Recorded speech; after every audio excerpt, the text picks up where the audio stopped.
Africain regarde ses oignons. Population de Soyoga. C'est le peuple qui décidera. Il portait la voix de tous les Congolais. Congo est aucune élection sans rupture ou soit qui dit non au point il peut sa paix. Que vous le vouliez ou pas, que vous soyez congolais ou pas, que vous combattiez notre pays ou pas, Congo, il faut évoluer. Et c'est un cas si vous allez vous faire tendre la bino, couper sa bino, to solo na bino masuleta la école au Congo. Les longs nazane sengoma kasi. Mopanzi nanga déjà Eric Tshisekedi na ibita kobimisa nini lelo po bombardaka. Et lelo Congo parmi ba mboka mike biso to ko bangisa. Na Eric Tshisekedi na kota kamba moko mona mboka na pesi mbote po ezebele. Wa. Oyebi Ange Kachila. Après sinon nous battons sur la zone de Bisombote, il faut Congo bonga, na ba toujours Congo faut bonga. Mais Congo bonga ndeko nanga. Congo faut. To komina ba char, le quoi la Russie. Donc la Russie. Oyebi au départ il y a pouvoir à Félix Tshisekedi. Aloba ke le rumeur ba dozo on a légèreté. Facha lobby na kolba ke na réussir na mandat na ngai ce qui n'a instauré paix. Facha comme président a bandi plus diplomatie. En relations internationales ou en droit international, la diplomatie est une de bonnes voies où il y a kimia sans passer par le sang, par le bain du sang. À ce pouvoir, ton zimi kocha bala terre. Totali passé na bisoté, mais totali futur. Même avec le voisin, notamment avec le Rwanda, facha qui a solo na ba Rwandais, a solo na Paul Kagame. A bien écoute Paul Kagame, son frère et tout et tout. Et Mboka Tobanda qui a évolué bien Ange Kachila sans problème. Souci na ya Félix Tshisekedi qui entre Rwanda na biso to bolsa na mambu ya kala bitumba nyoso ya kala wana to tsango de côté to privilégier paix puisque nous sommes des pays africains. Je ne pense pas que la France peut accepter que l'Allemagne va menacer par Fanny Kimia. A Rolingate akoya ko apporter l'Allemagne soutien. Nous nous sommes dit si le Rwanda a un sérieux problème, nous pouvons venir vers lui. Soit il peut venir vers de privilégions la paix. Les gens ont dit que Fachi a signé un accord. Oui, Fachi a signé un accord avec le Rwanda, mais ce sont des accords commerciaux. Je l'ai dit. Notamment, au État de minéré, Ponanine. À l'époque, il y avait des mouvements terroristes. Ils allaient au Congo, ils allaient au Rwanda. Où ils allaient exploiter d'une manière illicite nos richesses. Il fallait un cadre bien établi, n'est-ce pas, permettant à ce que l'exploitation soit l'exploitation légale et non illégale. Il a fallu mettre tout d'accord qu'il y ait des contrats entre des États d'une manière normale. Entreprise, et puis bazo créer commettre entreprise, bazo créer la richesse et peuple congolais bandi ko travailler dans l'entreprise à Rwandais, Rwandais va travailler dans l'entreprise na biso. Ça c'était des contrats normaux comme nous en avions signé à l'époque avec le Kenya, avec certaines nations. C'était des contrats commerciaux, ça n'avait rien à voir des contrats de Batmusuba évoquable. Je cache les faux pour le roman. Il faut que sous Kabila signé à Sinissa Congolais contrat moko ya Kindoki. D'abord avant Kabila Mouzé Laurent Désiré Kabila. La bande de la Relo quand on parle.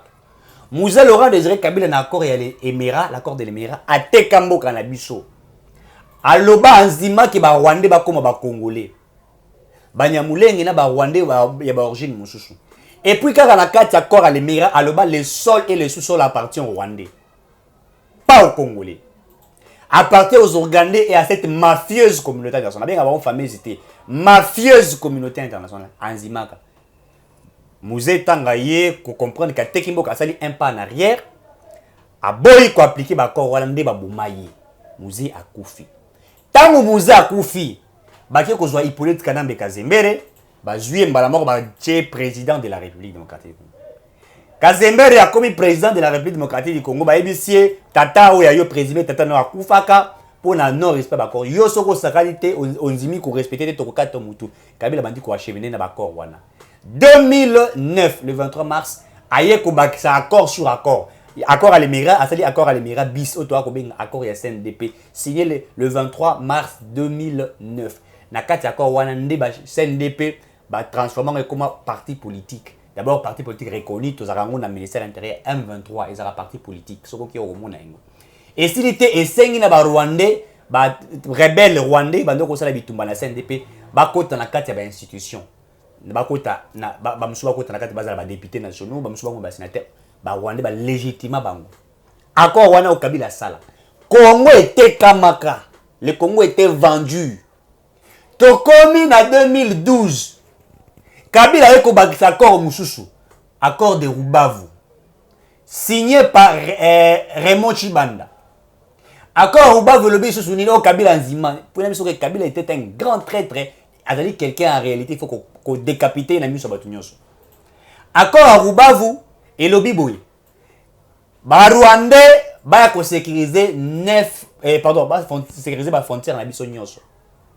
Donc les Rwandais ba kota na kati ko ba sécuriser yango. Wana accord à Rubavu. Ça pour accompagner ba corps wana ezaki pour ba battre ba place ba si ba kabaki wana ti. Mais ça veut dire quoi? Ko ba ko battre la frontière na biso ezali en réalité côté Kamboka na biso. Comment?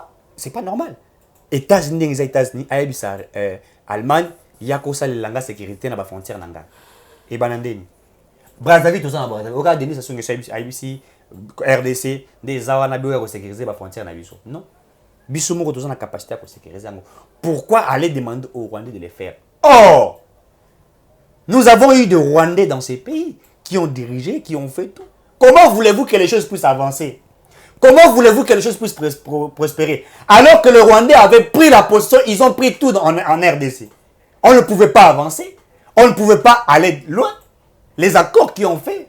Oye, et Boma Congo, yango bitumba na Est, bana aussi la terre. Fatia comme président, le bina aussi sa bitumba na Est. Et l'autre, on dit bosso batubasa na Est, ba bombarda mutuka na babiso soko meki to bomayo. Wata Fatia comme président, no azu makasi nyo sauté pembeni na ye. Azu no maîtrise armée. Alors, je vais finir la guerre dans l'Est. Ah, yo, il aussi s'habite à l'Est. Ma bête avion, et bien avion, et bunga. Tu vas koufa. Alors, je suis prêt à mourir pour que personne aille. Yo, pour la Congo. Tu relaxes liwa. Fatia évolue habité. Na qui non malembe. Tu vas non ma processus ya kimia. Bandi kimia na Rwanda, kimia na Congo. Abandi non na salaki dialogue. On a bandé au sac semblant pour bandé. Semblant te stratégie politique. Kasi pour bandé ni maman le kara. Kwa yeba makambu et puis pour na yeza na posa na kimia et kota d'une bonne manière. Il fallait d'abord qu'il y ait une paix de la bonne manière. Il avait privilégié la voie de la paix. To comme ko kende muke. Rwanda azaka ko comprendre te.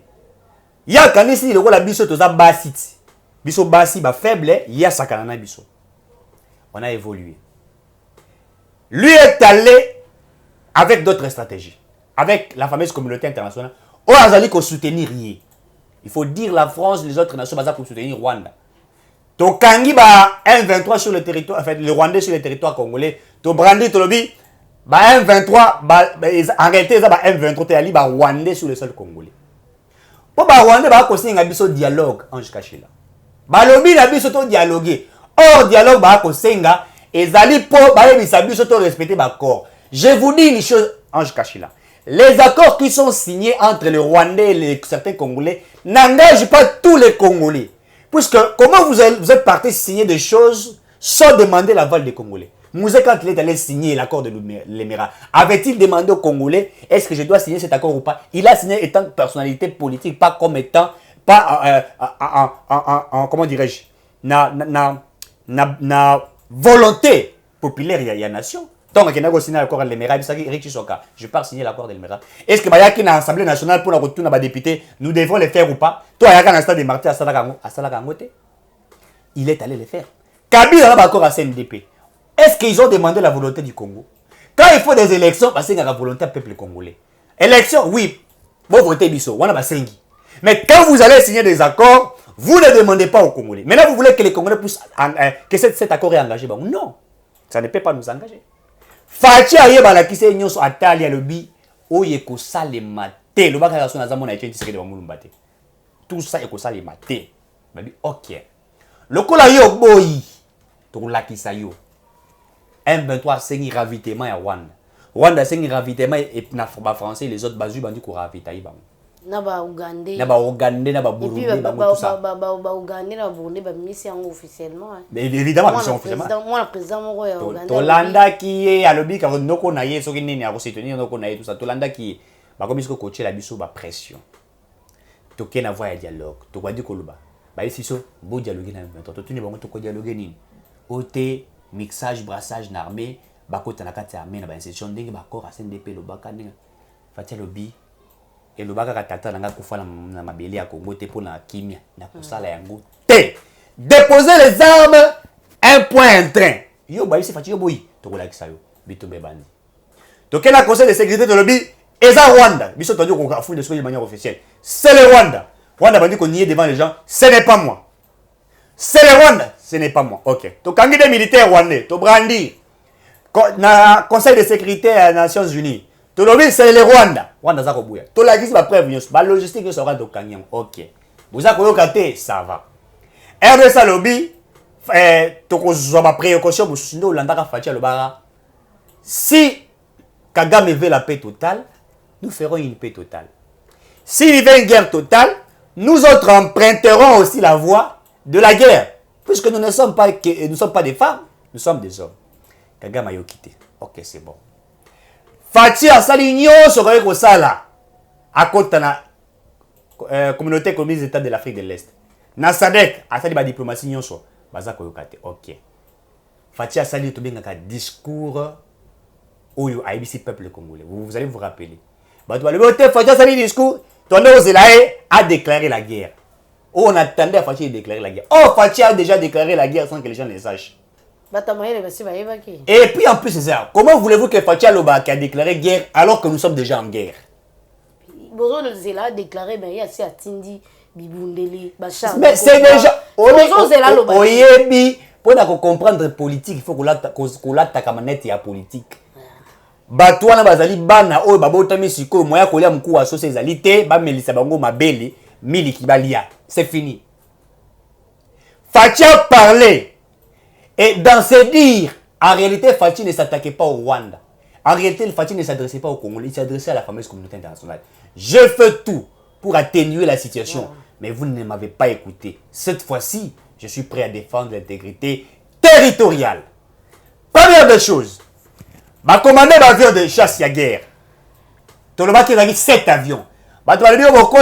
D'abord, communiquer à l'Union européenne a déploré qu'il y a même les États-Unis qui sont d'accord pour l'avion de chasse de son bac. Et bazo senga balobito solo la qui gagne na Kinshasa ba. To solo la qui gagne na Kinshasa oui to. On a déjà ba Charles Kwezo. To boya quitter tant babito solo la fachali OK pour me nga ya tourner solo la pour to solo la liboso le 6 juin 2022 to solo la ka Kagame nangai na bisaki bango guerre botika ko alimenter M23 ba yoka quitter.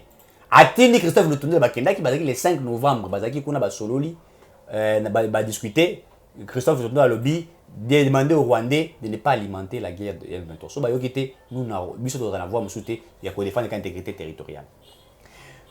Ton commandant bateau de chasse Union européenne a CPLT, États-Unis a CPLT. Or ton commandant en Wapi na Russie. Na est ba population ya est d'ailleurs ba yokaki Mbela ya chef de l'État. Mbela chef de l'État ba yokaki plus de 2000 citoyens congolais, les jeunes que j'apprécie courageusement, bah qui ont adhéré à l'armée. C'est une chose à féliciter. Bah yoki Mbela fachi. Kutu Mbela wana ba ti pa lo ba ngota na est de la République. Tanga bisaka ke bo adhéré na kati armée pour tout sauver mboka. Ba tabité aza ko luka bitumba yo ba bisaka jaki MONUSCO mutatinda kité. Il y a ça qui appelle. Les autres ont fachi ça l'appel. Pour l'indiquer ba ça les débattre qui fachi c'est l'appel ba adhérer à l'armée pour l'année. Bah tu vas adhérer à l'armée. Ton commandé ba avion. Cet avion est commis des chasses bien structurées est commis. OK est commis. M23 olingi dialogue toté. Olingi dialogue soyi boyo kité. OK. Avant kout ba vise à la commander. Na Ruchuru Kagame atindi 1500 militaires. Ba koti côté à Ruchuru heureusement que nos FRDC oyoyo Fatia changé. Général de chef d'état-major ya Sikachi Wewe. Albité, nga naza chef d'état pe naza pasteur. Avant na kene bitu na sala ka ba Rebaba Shikorobo. Na botika te. Na moto nzambe zali ko ma minduki. Ti pona sambela ka sala ka ba Rebaba Shikorobo. Tozu pasteur liboso. Pasteur liboso d'abord za pasteur. Attends, tu le motseke dans une Congo apesi. Apesi na nzambe et puis avec chef d'état-major pasteur. Achel liboso. Sur yo failli le ke ozwa, maman Marie Mutabakisi. Ochai wana. Na rozikati. Et puis maman Marie no basimisaki moto Denis Deke otiteke na PC dans Bible ezikisi abeli liboma bandi ko sala ba omona inda belaki liboma akomi ko sala ba kisi na miso abato so liboma asimela ki fayo luzunga kisi ne sali retour qui failli la kabwana na mosusu pourtant mosusu ta demandé eh tipo ça na kisi ba kabwani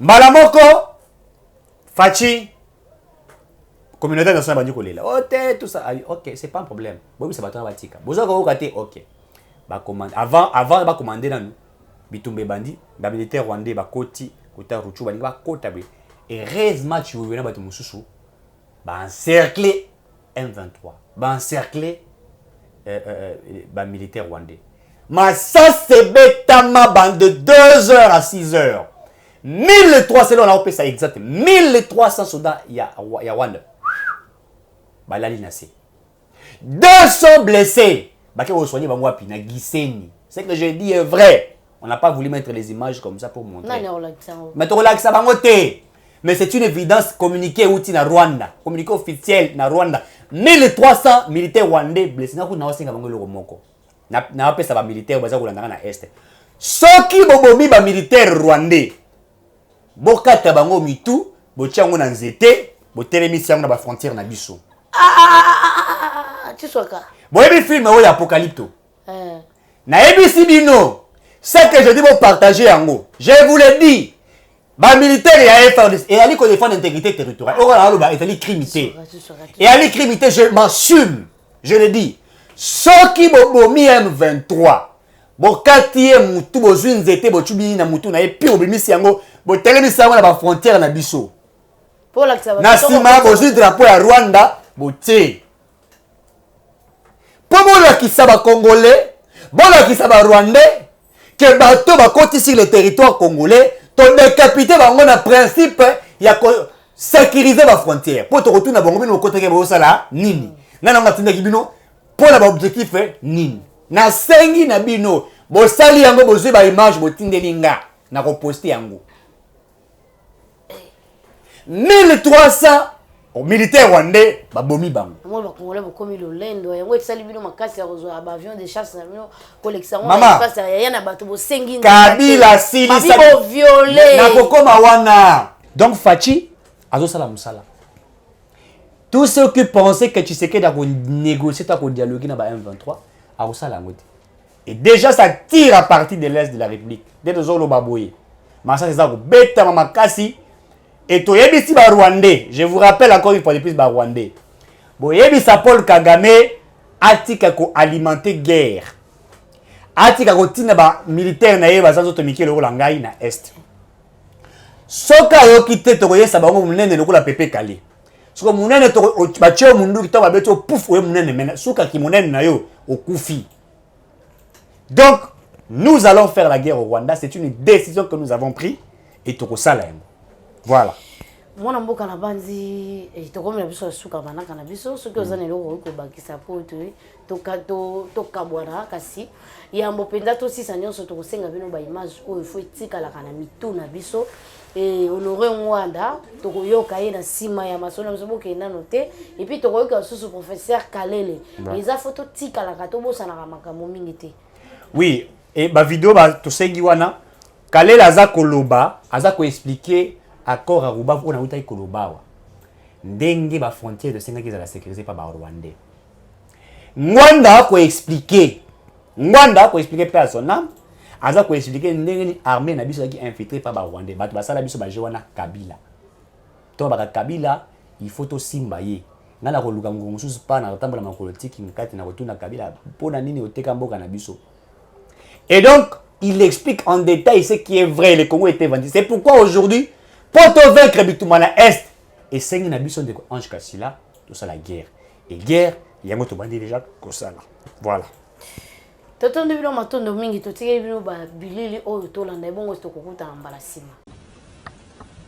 Ici, vous me permettrez d'ouvrir une petite parenthèse. Parce que en ce qui concerne les menaces qui viennent à l'est de notre pays, la Pareco a chaque fois dénoncé et mis en garde le peuple congolais contre les préparatifs des attaques qui se font à l'est du pays. Et j'ai ici le texte,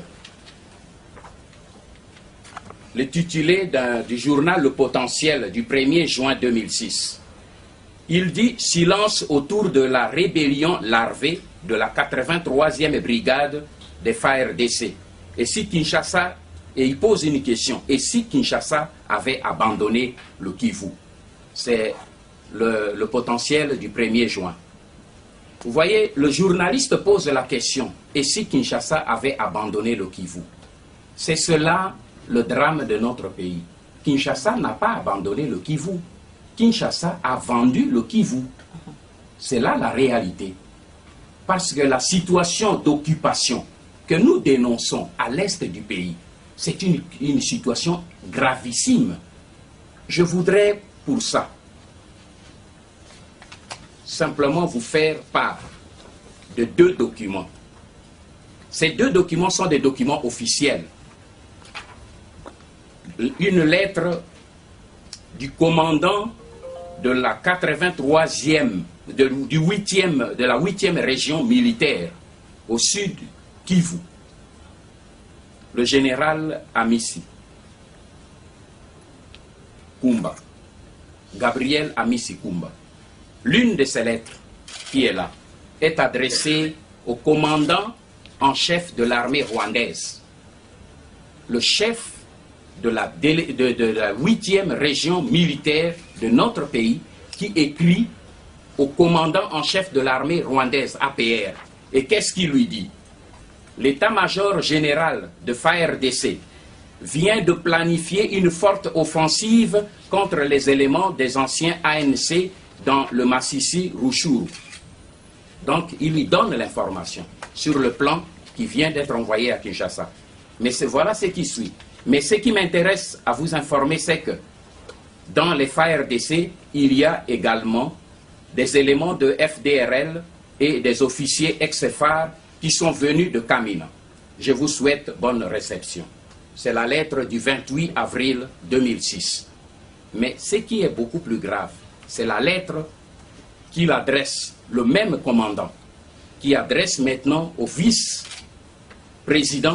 de la République chargé de la défense et sécurité, M. Rouberoy. Et dans cette lettre, il lui dit qu'il est au courant des militaires, du ministère de la Défense nationale, la décision du ministère de la Défense nationale du 26/4/2006 pour pouvoir libérer Ruchuru Massissi. Mais compte tenu de notre situation, il n'est pas possible de libérer les entités de Ruchuru Massissi, y compris 4 localités du territoire de Walikale, pour ne pas perdre nos bases au nord Kivu, notre ancien capital. Donc, une opération de l'armée qui est envoyée pour pouvoir libérer. Le commandant qui est chargé de ça rassure celui qui est au-dessus du ministre de la Défense pour lui dire, mais malgré les militaires, parce que la dernière phrase, Excellence, Monsieur le Président, malgré la multitude de soldats envoyés ici au nord Kivu, il n'y aura rien. Mes sincères et respectueuses salutations. C'est dans cette situation que évolue la RDC aujourd'hui, où les documents, les décisions qui sont prises, ce sont ceux qui sont chargés de leur exécution, qui informent le Rwanda et qui traitent avec les Rwandais qui sont à la tête au pouvoir pour anéantir les faits de ces décisions. Et l'on ne peut pas s'étonner pour dire que malgré tout ce que l'on fait, il n'y a pas de changement qui peut se faire. Et le journaliste qui se pose la question, est-ce que Kinshasa a abandonné le Kivu? Je lui réponds non, Kinshasa a vendu le Kivu.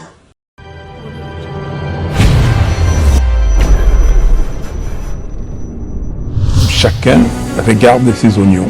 Population Bosoyoga. C'est le peuple qui décidera. Il portait la voix de tous les Congolais.